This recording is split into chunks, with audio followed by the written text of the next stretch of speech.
Good evening, folks. Welcome back to Control Rooms. It is I, Joe Pasevich. It is March 26, 2026. It is a Thursday. We are taping this one day late. Okay, we're in vogue now. Seems a lot of things are being produced behind schedule these days. But other than that, it's just another peaceful springtime in Marshfield, and we're just gliding along into electing the same kinds of people in all the different positions, and everything is peaceful. So you just have to be quiet. You don't have to do anything because your leaders have everything under control.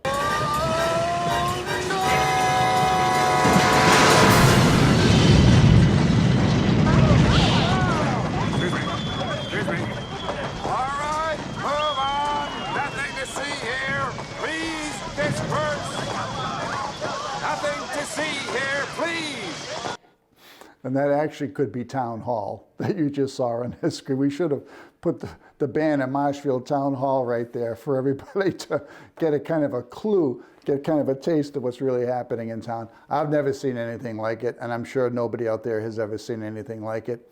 And it all goes back to what I've been talking about on this show and what others have been talking about for over 25 years in this town since I've been gotten involved. And that is that your leaders, okay, can't seem to bring themselves to be transparent and forthcoming with information. If you want information, you're stonewalled. You got to file public records requests. If you offer information, you're engaging in misinformation, okay? And it's all become clear now that your leaders and their offspring, which is the current group of leaders that we have mostly in town. I'm not counting Trish Simpson and Eric Kelly in that group, as you know. And of course, as you also know, there's big news today. Trish Simpson has resigned. She resigned this morning. And we will go over an interview that she gave and some insight that she provided to the South Shore Times and some other sources as to how that happened. It is really eye-opening, and you're going to be really enlightened and informed by staying tuned. And don't forget, on this show, on YouTube, if you're watching it, or on Rumble, to please give this program a like. Hit the like button, because it helps me to get the word out, and it helps to keep my site and this news service from being suppressed, okay? Now, town meeting is still scheduled right now for Monday, April 27, 2026. That's coming up. Oh boy, that's a month away now, just a month away. And what's going to happen as a result of the select board meeting last night, it appears that we're going to have a town meeting, dual town meeting like we had last year, where at the April town meeting, we're going to discuss all the non-budgetary items that are on the warrant. So we're going to talk about citizens' petitions, and we may be talking about things like paying off old debts.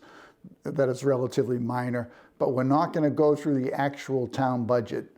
It's possible we would be voting on Community Preservation Act expenditures, but I think the main budgetary items are now going to be delayed until June 15th, if I'm not wrong.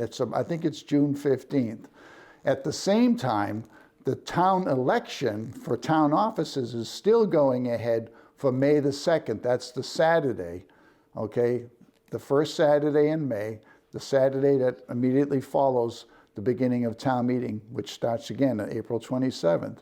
And I'm on the ballot, all right? Full disclosure, I'm on the ballot for select board.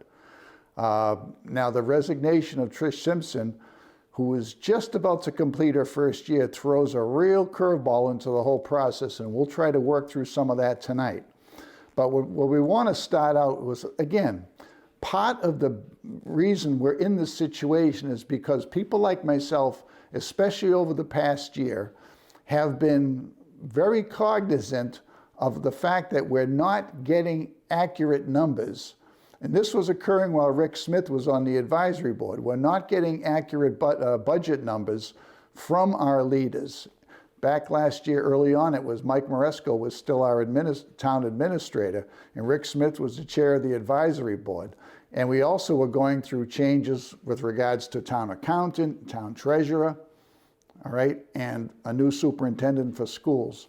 But the process is specified, is outlined in the bylaws and in state laws. So it's not like you get thrown off track because there's a switch in personnel. And the personnel that are coming in ostensibly or purportedly have lots of experience. Like when Mike Maresco left, we got a guy named Peter Moran, former town administrator for Norwell, who's got decades of experience, and he's a lawyer, and he's close associates with Bob Galvin, our town council. So what went wrong? Well, part of what went wrong, and we've gone over this before, is that Eric Kelly, that for the last 3 select board elections, the incumbents have been bounced out. And Eric Kelly was elected 2 years ago, and everybody lost their minds. They thought, oh no, a real naysayer, or a friend of Joe, also AKA a friend of Joe, got elected. And then when Trish Simpson got elected, oh no, AKA a friend of Joe, or at least someone that Joe supported, they lost their collective minds. And they had to strike back. And I predicted as soon as Trish Simpson was elected, they would strike back, and they did, okay?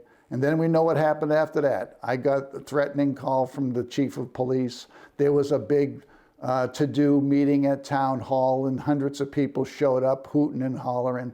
So you see what's happening basically is that there has been disruption and turmoil that has followed the election of outsiders outside of the normal succession. It's like when the king dies, the king's son becomes the regent or becomes the king, etc.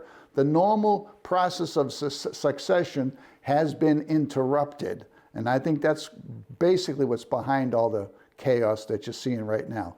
But at the same time, again, these people that are in office, in control, in the school department, in the school committee, still have enough experience and information to carry on continuity in government. But for some reason, they just can't seem to be able to do it. And what's behind the current so-called budget crisis, which you're now being told is like a $7.5 million deficit, okay, is primarily the school budget for some reason.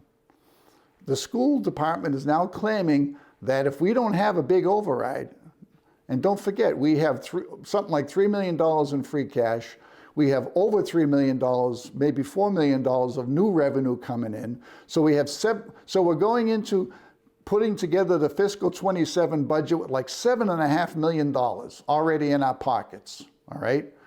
And now they're claiming that there's a $7 million deficit. So what they're basically saying is that there's a $14 million in new expenditures occurring over 1 year. And that's why we need a $7 million override. Because the $3 million in free cash and the $3.5 million from new receipts together is not enough to cover the normal increases that you would see through, say, contract agreements and people getting 1%, 2%, 3% raises, et cetera. But of course, we know that the increases in the expenditures, like in insurance costs and other what they call fixed costs, insurance and pension funds and all that, they're saying that for some reason this year we just can't cover all those things. For some reason this year we need $14 million more this year, whereas in any given year-to-year situation you only need like another $3 or $4 million, basically. All of a sudden this year, it's like we need 3 times what we normally get as a yearly increase in spending. That's not possible.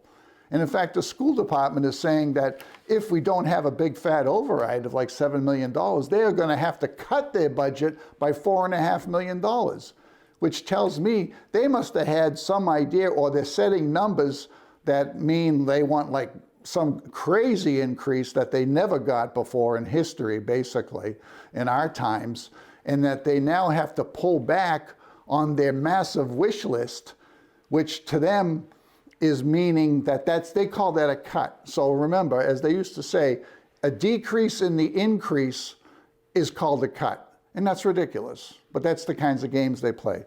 But let's look into a little more about how the school department has been dealing with the issue. They even went out of their way to have a meeting this past Tuesday night of the budget subcommittee, and it included Superintendent Sullivan. And let's peek in at this meeting. The biggest ticket item here, and this is a real back of the envelope estimate. At this point, it's not, we haven't mathed out everything yet, but the idea of, again, with 4.52 and plus amount of million cuts, these numbers have to be large, and one of the ideas would be to close a school. An elementary school. Close an elementary school. And we'd have to determine which school that would be by, basically by what redistricting would look like. And obviously size of school has some impact where we would best be able to fit everyone. So again, it goes without saying that if we close a school, that's a total redistricting of the town, which is a major consideration. And we estimate quickly that with everything involved, that would be about a $700,000 savings, a cut. We'd have to go through the process of determining which school would be the most appropriate school. Again, that's catastrophic to the model Marshfield has always prided itself in with the neighborhood elementary schools. Now, let me bring something to your attention. When have you ever seen a subcommittee on the budget from the school committee? This is not the school committee, this is a subcommittee, okay? You can form subcommittees and committees. When have you ever seen that recorded and played to you? To me, it's obvious that this was a setup. You have the superintendent facing the camera, you have nobody in front of the camera, you have basically the people at the table there all facing toward the camera, and the superintendent is making these sort of gratuitous remarks about, well, the community has always prided itself, and we're talking about these massive cuts, $4.5 million. This was an obvious show. This was a charade that was put on for you. And they advertised, before the meeting, they advertised they were going to have this meeting, and they advertised that they were going to be playing it on Marshfield Community Media. And this was basically a commercial for a massive override. So did they think that we're that stupid? All right, and so what came out of that little meeting? Well, what came out of that meeting was the scare tactics, and we're going to hear more about the scare tactics as highlighted by Trish Simpson during the meeting last night. So what happened was Sean Costello, we all know Sean Costello, he puts out a post on social media, and it starts out, if you care about Marshfield Public Schools, we need you tomorrow. So Tuesday, he's advertising for people to come to town hall because the select board is going to meet and discuss an override and how big it should be. And also to listen to and discuss a proposed budget, two versions of proposed budgets. And so Sean Costello writes, we need you tomorrow. So they're inciting a mob to show up at town hall. That's the bottom line. I cut right to the chase. But Sean Costello wrote, as it stands, Marshfield is facing a $7.1 million budget deficit. Without an override to stabilize funding, what does that mean? Our schools could be forced into approximately $4.52 million in cuts. Now let me tell you, like I said, each year our tax take goes up, all right, by 2.5% of the previous year's tax take. Plus we have new growth and have local fees, all right? Where in the world, what kind of an increase was the school department thinking about when they say that they would have to decrease what they wanted by $4.52 million? So that tells me they're telling you that the schools need somewhere in the order of over $6 million and that they're going to have to cut that drastically, or $5.6 million. Nobody knows because they don't tell you. They don't tell you how much they know the town is going to have to work with, number one, because there's no budget has been produced. They don't tell you what kind of a budget they wanted on their dream list or on their practical list or on their level funded list. None of that information is coming. So Sean Costello, so they just tell you it's a $4.52 million cut. But we don't know what the original requirement or request was. So that number is meaningless to us. So Sean Costello continues, what does that actually mean? Loss of 50 plus school staff, 50 plus. All right? How in the world do you get that number? Significant cuts across all departments at Marshfield High School. Reduced course offerings. Elimination of kindergarten ESPs. I think that's probably extended school program, is ESP, extended school program, I think, or education, maybe special education allowances. Elimination of a cluster at the Furnace Brook School, partial elimination of music programs and reduction in art programs. So they're going to cut music, cut art. They're going to eliminate freshman sports. Like that's like a big ticket item, right? Elementary class sizes rising to 28 students. Now, how do we verify that when the enrollments in Marshfield schools has been going down for many, many years? Reduced supports for students, possible school closure district. This is only a partial list. It is important for residents to know that the district has already made $1.6 million in cuts over the last 2 years for 20 full-time employees. Well, when people retire, well, there's the figure that shows you how the budget has grown and how the enrollment has dropped. And I think the 2011 $40 million figure actually equates to something in the vicinity of $57 or $59 million in current dollars, in current US dollars. When you adjust the dollar amount for inflation, you basically show that we're spending as much as we did back when we had much more students, okay? So anyway, this whole post by Sean Costello was used to whip up, to incite a mob to show up at town hall. And because they were being, basically it turns out that the people that showed up at town hall, according to some person's observations, was primarily teachers, or what you might call educators. And the idea was to storm town, obviously they stormed town hall, but why? According to Sean Costello, if you care about Marshfield schools, we need you tomorrow. For what? To do what? The agenda says they're going to discuss various budgets. Okay, that's it. It wasn't a public hearing. Trish Simpson already had expressed her intention to go ahead with an override. She wanted the people to decide the question of how to deal with the supposed budget deficit, which nobody has been able to prove exists. But Trish already said she's okay with it. And of course, Steve Darcy, who's just part of the insider crowd, the regime, you know, he's just a tool. He's okay with an override. The only person who's against overrides and who wants to first look at where to get the budget under control is Eric Kelly. And he's been consistent like that. For years he's been consistent with that philosophy. So where in the world what in the world did they expect to accomplish by storming town hall and bringing in a couple of hundred people? Where did they get the idea that something like that might work? I mean, this was the scene. Oh, I'm sorry.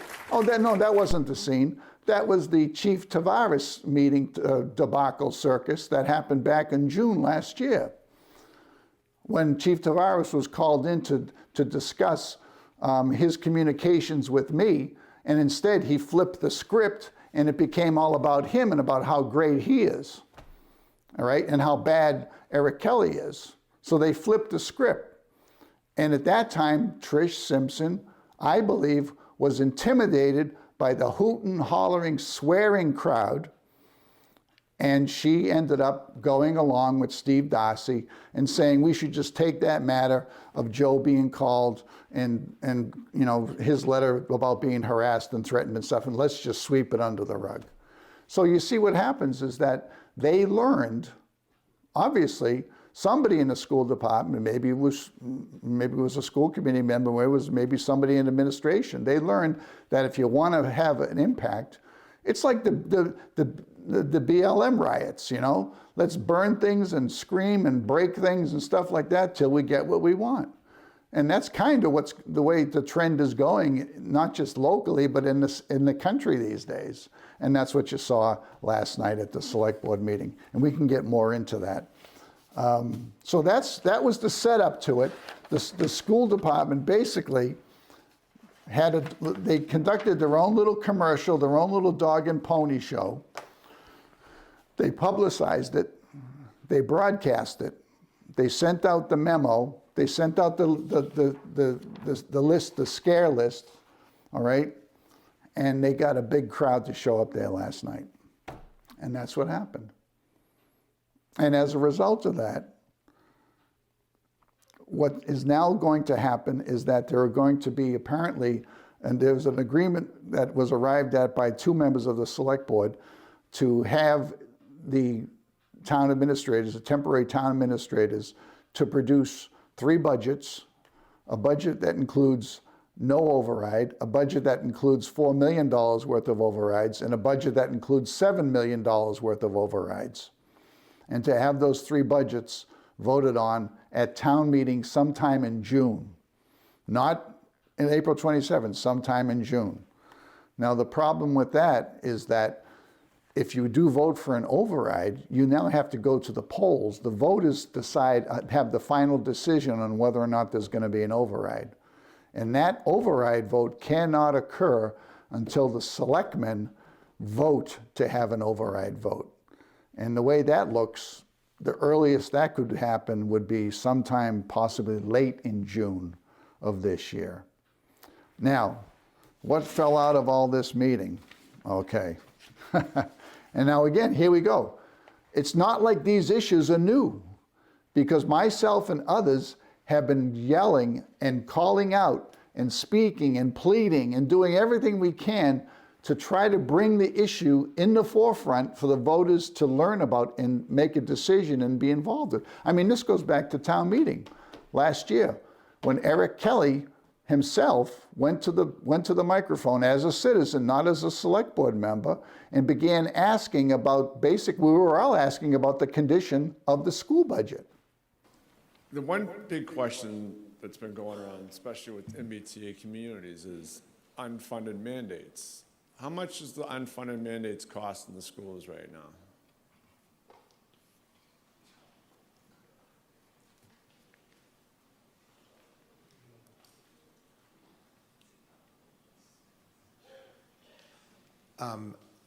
So, Mr. Moderator, it's high and sort of uncalculable. There are many unfunded mandates that hit us, and we have to attend to that. Mr. Kelly? Do we have a number? I do not have a number. Can you get that number? Come on, Dr. Sullivan. Actually, I'll have Assistant Superintendent Martin talk a little bit about our curriculum. Yeah, see, I have no clue, so I'll pass it off to somebody else. So that's where we were last year, okay? But it wasn't just Eric, it was myself, it was other people that persisted in trying to find out, do these people have a handle on what's happening with the school budget? So I would like to make a motion to reduce the school budget to $58,933,396. So that's a reduction of $500,000, which is more than reasonable considering how much of an increase they have got. Now I know that this motion is not going to become anywhere close to passing, but this is going to start the conversation that we need to have about $4 million in the next 4 years. We're going to have an increased cost of South Shore VOTEC, and we don't want an override for this. So the school is going to have to start tightening up their budget. If we have an increase of taxes of 2.5% by law, and then some new growth, they need to work within that kind of budget. So, and I had been asking people within the school district about what kind of budget could they see forthcoming, you know, the one that we're working on now. We know the teacher's contract has to be negotiated, right?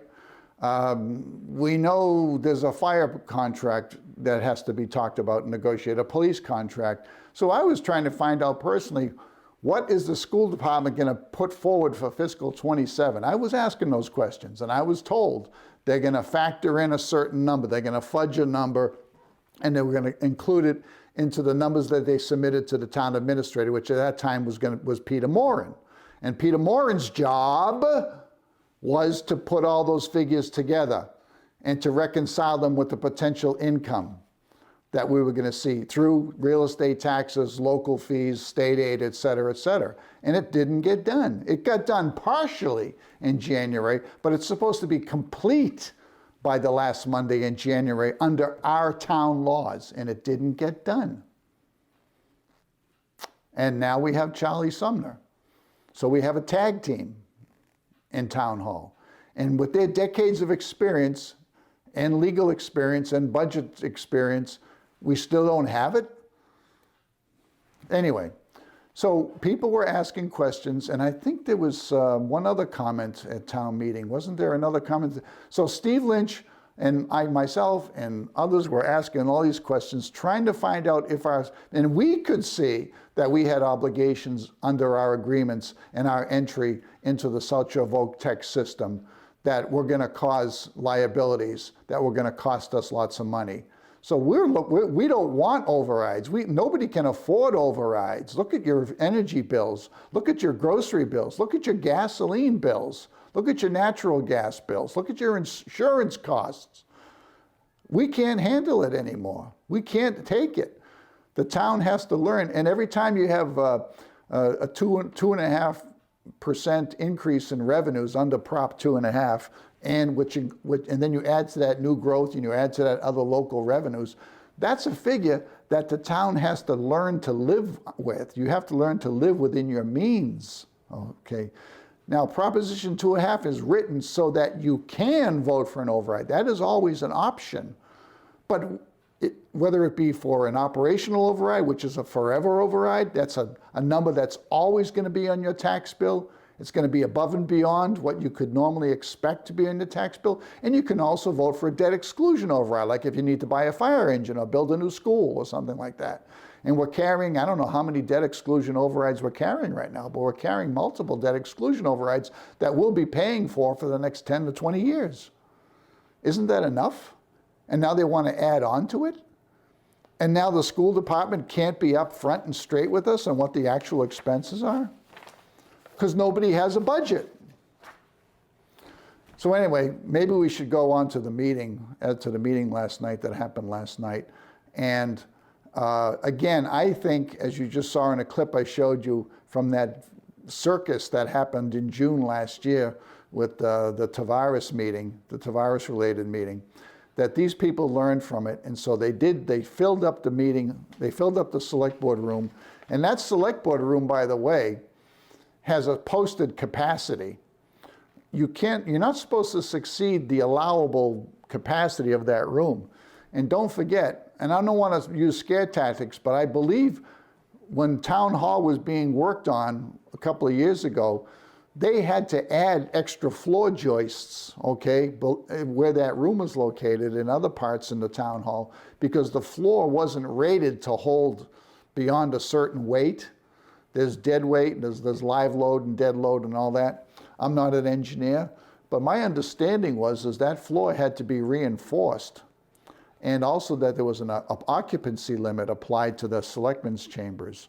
And on top of that, there's also a fire code that doesn't allow you to overstuff, buildings with people. So there's a lot of problems there, and the meeting probably should have been moved, but it wasn't. But anyway, a mob was incited, and there was a lot of interruptions, hooting and hollering, and the meeting started out with regular public comment period. And Eric Kelly made it clear, we passed the bylaw that said there will be public comment at select board meetings. Remember we passed that? But we also, the select board established rules by which public comment would be done, that no person could talk for more than 2 minutes, and collectively, there could not be more than 15 minutes of public comments. So Eric Kelly laid out the rules crystal clear at the start of the meeting. And he said, everybody listen, we got like 8 or 9 people that want to talk, so we can't go more than 2 minutes per person. This is what happened. All right, I have 9 names. Here's the deal. We all know this is a big meeting, and it's going to be extensive, so I'm going to adhere to the 2 minutes for everybody and the 15-minute max. So if can't fit you in, I apologize, but all those speaking, please be quick with your thoughts and so other people can speak. So I have Mr. Patrick Sullivan. Okay. Well, thank you. Good evening. My name Name is, and address, please. Thank you. yes, Pat Sullivan, 1803 Hagar Drive. Good evening. My name is Pat Sullivan. I am the superintendent of Marshfield Public Schools. I am a lifelong resident of Marshfield who is a proud product of Marshfield Public Schools and a former ESP, tutor, coach, teacher, department head, assistant principal, and principal in Marshfield. I'm also a father for 4 students currently in Marshfield Public Schools. In my 30 years of education and 22 working for Marshfield Public Schools, I cannot remember a more pivotal moment than this in terms of its impact on the character and fabric of our amazing school system in town. Thank you, Select Board, for allowing us to have a chance to give you some perspective regarding the impact of cuts that will be necessary at the schools if voting on a full override is not an option for Marshfield citizens, and the burden of school cuts remains at $4.52 million. It is important to consider that Marshfield Public Schools have already made significant cuts over the last 2 years. We have cut 20 FTEs over the last 2 years, equating to $1.6 million in budget cuts. We have made these cuts strategically through attrition so that staff have not lost jobs and so that we have saved the town unemployment costs. Reductions over the past 2 years have impacted teaching at all levels, impacted special education and intervention services, and impacted world language, arts, math, science, nursing, library media, and behavioral supports. The massive cuts associated with an unsuccessful override will decimate programs for our students and change the character and fabric of our schools, resulting in the cutting of 50+ full-time staff, substantial cuts to all departments at Marshfield High School, the elimination of the cluster model in 8th grade at Furnace Brook Middle School, the elimination of music programs district-wide, the elimination of freshman sports, the elimination of some health and physical education positions, the elimination of tech integration at the elementary level, the elimination of math and literacy coaching at the elementary level, elementary class sizes elevating to up to 28 students, potential non-compliance with special education plans due to the cutting of special education. All right, Mr. Sullivan, 2 minutes is up. Thank you. I think I would like to be able to continue as the superintendent. Mr. Sullivan, Mr. Sullivan, Mr. Sullivan, 2 minutes is up. I already spoke. Go back about to it. the Tavares clip now, but that's okay. It's, your 2 minutes is up. Thank you. There's others that want to get in. Mr. Sullivan, please. Dr. Sullivan. Doctor, sorry. Discretion, Mr. Chair. Robert's Rules of Order gives discretion, Mr. Chair. We're sitting on the floor for this. You know That's fine. I already spoke. 2 minutes. Superintendent Sullivan. You're cutting me short? I didn't cut you short. I gave you 2 minutes. I already spoke about it. Okay.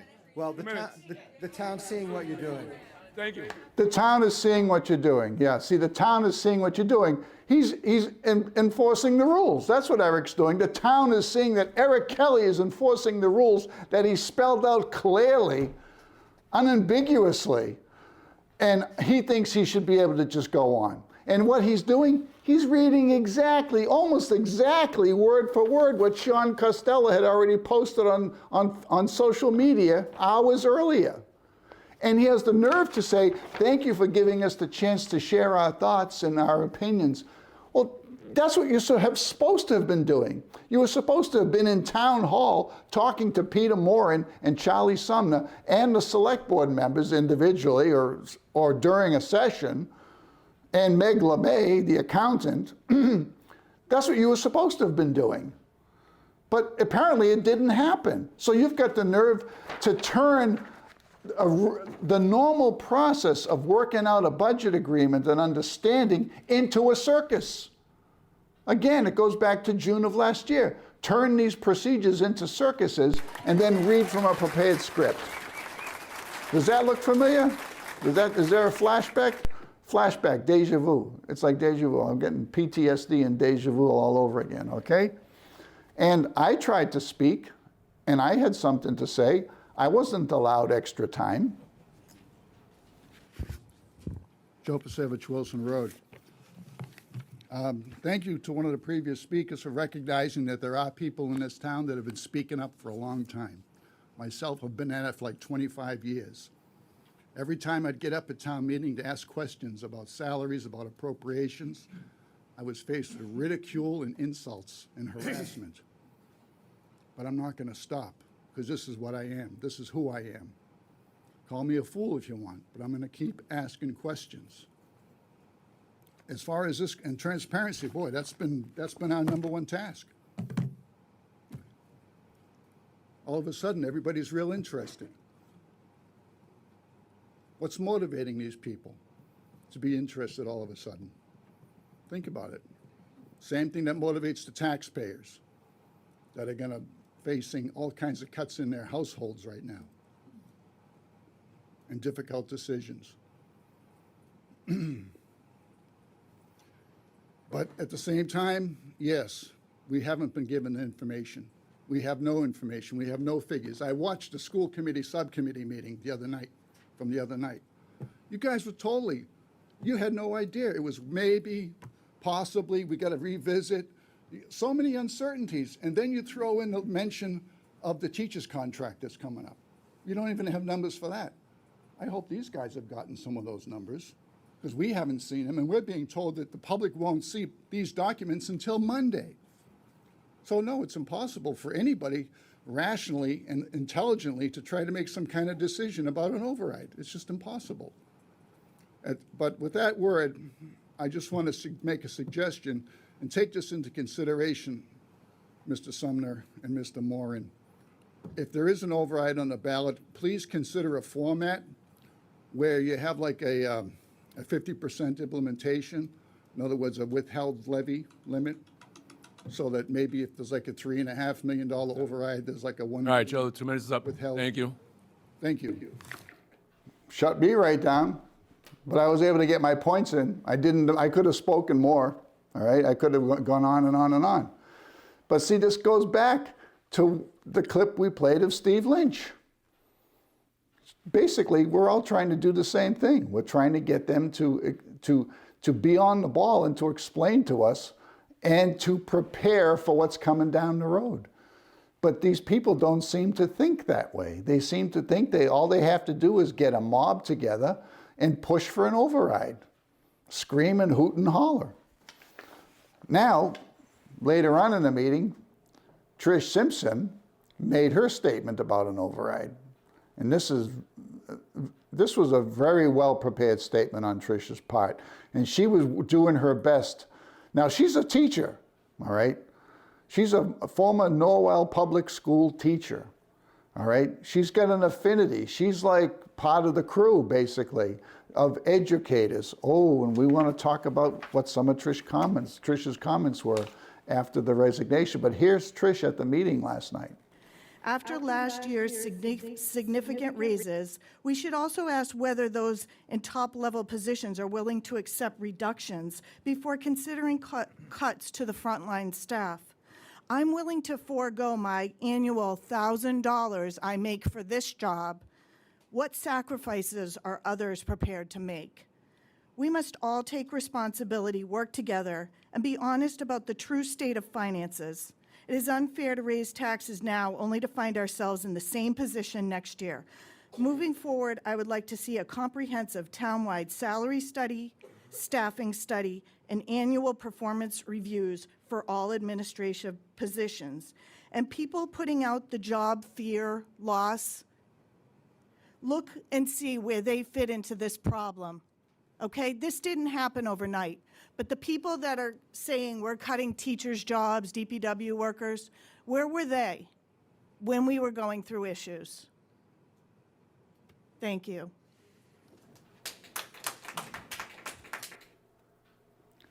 We get 3 or 4 people clapping. That was very well stated by Trish. And she's trying to strike, there you can tell she's trying to strike a balance between the taxpayers and the employees of the town that benefit from tax increases and salaries. Now, but as Bob Parkus always said, every override is for a salary and wage increase, because the kind of money that we take into the town in new revenues through increased taxation and local receipts should always cover the basic expenses of the town and a basic modest to small raise. Trish Simpson herself said that when she was a teacher in Norwell, she went, I don't know, 3, 4, 5 years or something like that without a raise, or maybe with a 1% raise thrown in here and there. You know, where do we get off with these administrators' salaries? Some of them are amazing, and we'll talk more about that in the future. And it's the kind of thing that I haven't been afraid to ask about at town meeting, but everybody else is afraid to ask about. When you get people pushing 300,000, and don't forget Mike Maresco was up around 240, 250. All right, when you start asking those kinds of questions, people get really skittish, like, oh, I don't want to get pulled over, I don't want to get a ticket, oh, you know, I want the ambulance to arrive at my house on time. You know, people get skittish about that, and they shouldn't feel that way.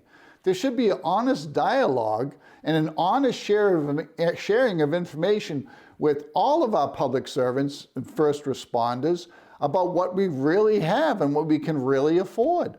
The school department especially has routinely over the years been kept in the dark about what's available. And you know, Mike Maresco was very good at doing that, in my opinion. So, so that was Tricia's comment, and what she was trying to do was really make, it seemed to me that she was really trying to make it to an effort to sort of bridge a gap. But did that work? Things kind of degenerated after that. And you can decide what you want to present to town meeting, and that is your prerogative. That you are the executive branch of this town, so you are. And these guys, most of them, are volunteers. They're here. They're not here because they have nothing else to do on a Wednesday night either. I mean, they're here because they care. We're all here because we care. I believe that. Yeah, we're all volunteers. I know that. It's important to say that what's happening right now has changed Go to the mic. the town. Yeah, can you go to the mic? I'm not. Well, it's protocol, all right? We have to do it. Name and address, please. I voted for you. Name and address. I did. But the fact is, your credit. Alicia, right? 140 Street. Old Ocean. Yep. Just give me a second, all right? I didn't plan on talking. We're being bullies. We're questioning the people we voted for, and you might not like it, but we are, and our kids are and our lives are at stake. So while you were elected, the current situation is changing the landscape, and it's just something you're going to have to accept. You were elected by a lot of people. Yeah. A wide. I understand that. I'm So not so we are going to start questioning every single decision that you make, and we want to see every line item, because there are a lot of other people in this room and in this town that are just as smart and can take a look and provide input. And we're willing to do that right now, given how bad things are. So accept that help. We don't want to obviously muddy the waters too much, but like, we're willing to do that. We've never turned away the help. No, but I know, but you sound whiny right now. Really? You do. You sound whiny. Come on. Let's have some decorum. Let's not. We're not gonna like throw names and things at people. I think Trish makes some good points, and I think everyone needs to try to work together on this, because we're not going to get anywhere unless we work together. I don't see how you can say Trish sounded whiny. Trish sounded like she said she wanted accountability, and she wanted everybody to consider the impact on the taxpayers, basically, in so many words. That's the way I interpret it. No way does it sound whiny. But this woman starts talking about the impacts and how their lives are at stake. Wow, where did she get that? Could it be from the propaganda points being generated? Could it be from the incitement that was created by Sullivan and Costello? Could that be? And by the way, did you notice in the crowd there at the meeting, who was right next to the podium there? Matt McDonough. Matt McDonough. Well, we will never miss you unless you go away, okay? But he had to be there because this is part of, again, the bigger picture here is the old regime, which is centered on the Democrat Party, perceiving they've lost control of town government, and this is their campaign to get it back. It's like impeach Joe Pasevich. It's recall Eric Kelly because they know each other. The main thing Eric and I have in common, I can tell you, is that we have an empathy for the taxpayer. That's the main thing we have in common. Eric and I don't hang out, okay? We don't eat the same food. All right? He's not my puppet and I'm not his puppet. But this is where it all comes from. This is the basis for this big campaign, which started when, well, it started around the time Eric Kelly was elected, but it really swung into full gear as soon as Trish Simpson was elected. It almost reminds me, the lesson of control them is, if you want to understand local politics, look at what's happening nationally and vice versa. And it reminds me, and again, I was a supporter of Trump, I'll admit it. I'm not a supporter of Trump now, I think he's off the rails. But as soon as Trump got elected, everybody agrees the campaign to remove him began. The day he was elected was the day the campaign to remove him began. And it was merciless, and it was Russia, Russia, Russia, and all that kind of stuff, which is all debunked, all ridiculous. All right, now things have changed in the last 8 years, so I don't want to get into that. But the point is that that's basically how political competition or in lawfare and warfare has evolved in this country now, is that you go after people, no holds barred in any way you can, legally and whatever. Again, I was impeached for no good reason. You should see the documents that people filed against me. You should see, if you could have heard the things that the chief of police was saying to me on the phone. Then they tried to impeach me and remove me a second time. This is how things are being conducted, and it's wrong. I don't think it's right on either side. I don't advocate it for people that think like I do, and I certainly don't want it done to me and people that think like me. All right? So anyway, that's Trish's statement, which is a very good statement. That's how this response went from a member of that crowd. And you notice Chris Rowland made the comment, oh, there's so many people here. They're all volunteers. How does he know that? Observers that I talked to recognize several teachers there. Okay, I talked to some of them. They're teachers. They told me they're teachers. Okay, obviously this list of scare propaganda was generated in order to get teachers there. And as a result of that, Trish Simpson has resigned. We have a letter that was submitted. There's the South Shore Times article that showed up around midday today. And look at, there's the graphic that went with it. You see the Marshfield Town Hall with the big downward arrow. See, they're still trying to convey the narrative and implant the narrative in your brain that the town of Marshfield is in deep trouble. They keep talking about a $7.1 million deficit, but nobody has given us the numbers that bears that out and backs that up. So Trish Simpson, let's read through some of this in the South Shore Times article, speaks out. In an interview following her resignation, Simpson said the immediate trigger for her decision was the tone of the recent joint meeting between the Select Board and Advisory Board. That's last night's meeting. Okay, it's very recent, where educators and school officials filled the room during debate over the town's budget and a potential override. She said pressure around the override debate had been building in the community, including discussions about possible job losses if voters reject the tax increase. The pressure that's been building is the fact we don't have the figures. There's been a lot, and that's a failing of the interim administrators from my viewpoint. Quote, there's been a lot in the background. There's been a lot in the background that's been going on. Chat on social media, people reaching out, etc., Simpson said. Yesterday, I received a text from my daughter saying that teachers were talking about losing their jobs if an override didn't go through, and everyone's talking about it. Now, I think Trish's daughter is a student at the high school. So she would hear those things. Now, that wouldn't be the first time that teachers in the high school have sort of been, let's say, trying to influence or politically active with their students, and that's not right. Further on, we want to cover some, let me see if I want to go through some more of that. Yeah, here she goes. Simpson said she was uncomfortable advocating for an override before town leaders had fully examined potential budget reductions.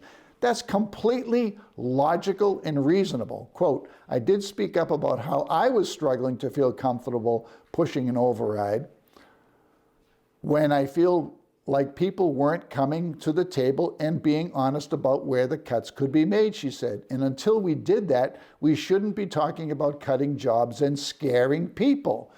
And that has been a common thing that I've been hearing from the select board and during select board meetings with other town officials, that there really haven't been substantive and conclusive discussions. And it's like the United States supposedly talking to Iran or something. There have been no real discussions. There's been no agreement on what the numbers could be in terms of available revenues.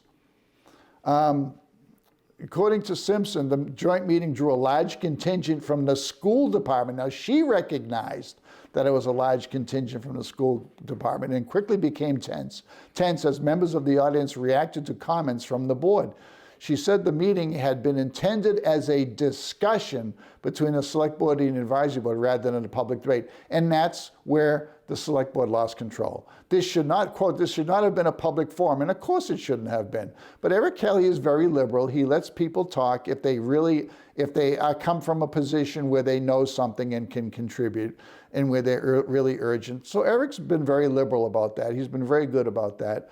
Sometimes he's been a little bit too liberal about it. Simpson said it was supposed to be a meeting between the select board and the advisory board. The discussion should have been coming between us, and unfortunately, the mass took over.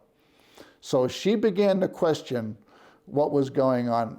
Quote, I was told by one individual I was whining, she said, and at that point I thought, why am I doing this? Now, these are her own people. These are her own fellow educators coming down on her like this. She said the moment was particularly disheartening because many of the people in attendance were educators. She apparently recognized them, and she had been hearing what the buzz was from inside the schools from her daughter.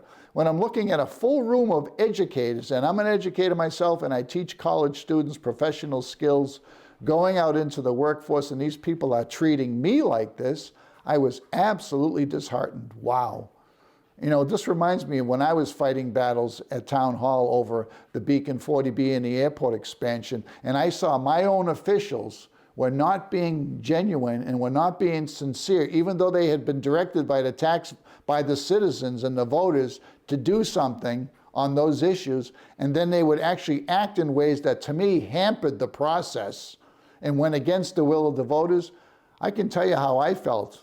I can relate to Trish here. I remember this happened to me at Town Hall where we had to have documents submitted by a certain time to meet a legal filing deadline. And I saw the obstruction, obfuscation, delays. And I, honest to God, I went outside, I sat on a curb and almost started to weep. I could not believe it. That's really happened to me. That's how bad it can be when you're invested in trying to do something for the town and for other people. But anyway, so back to that letter. I came home, so she didn't make a decision to resign. She went home, she drafted a resignation letter, and apparently she didn't talk about anybody to it.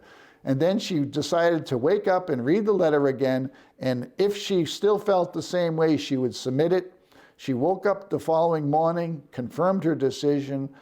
I woke up and I'm like, this is the right decision, and I sent it, end quote. Simpson said the meeting was a tipping point in a larger set of concerns about Marshfield's financial situation and the difficulty of addressing it through the town's political process.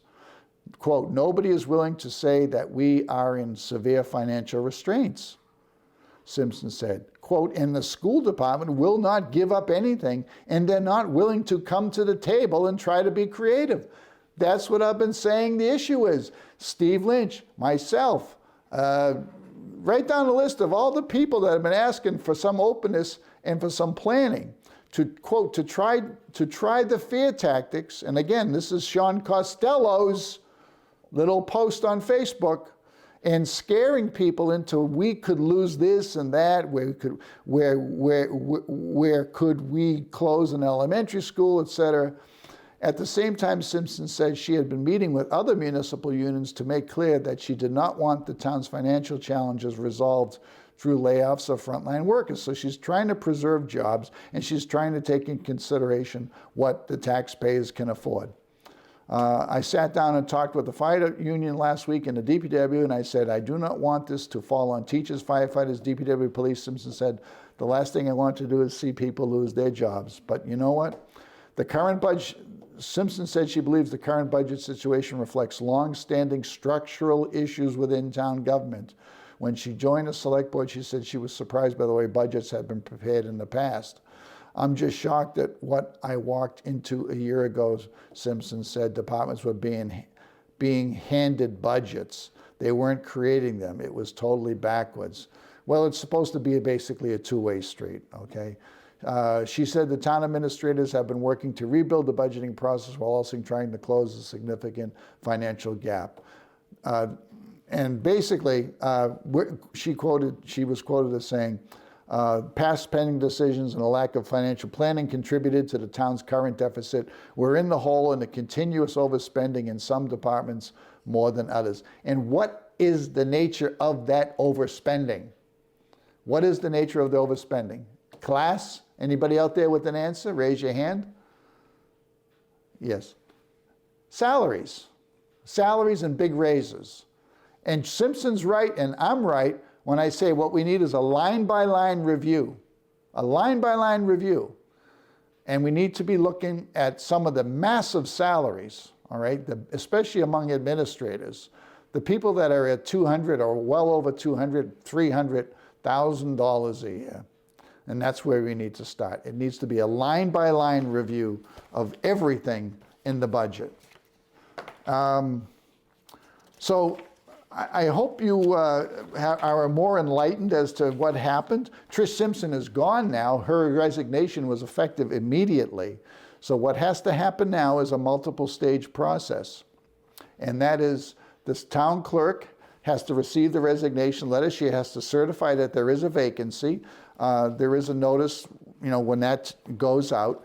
Now the remaining select board members, in this case, Steve Darcy and Eric Kelly, can discuss having an election. But as I understand state law, there can be no election to fill Trish Simpson's seat until after the May 2nd election. After that, 200 people can sign a petition and give it to the select board saying, we want to fill Trish Simpson's seat. We want to see Trish Simpson's seat filled. At that point, the select board has to notify the town clerk to get ready to have an election, and then an election can be held. At the same time, guess what, folks? We cannot have an override until a majority of the select board votes to have an override.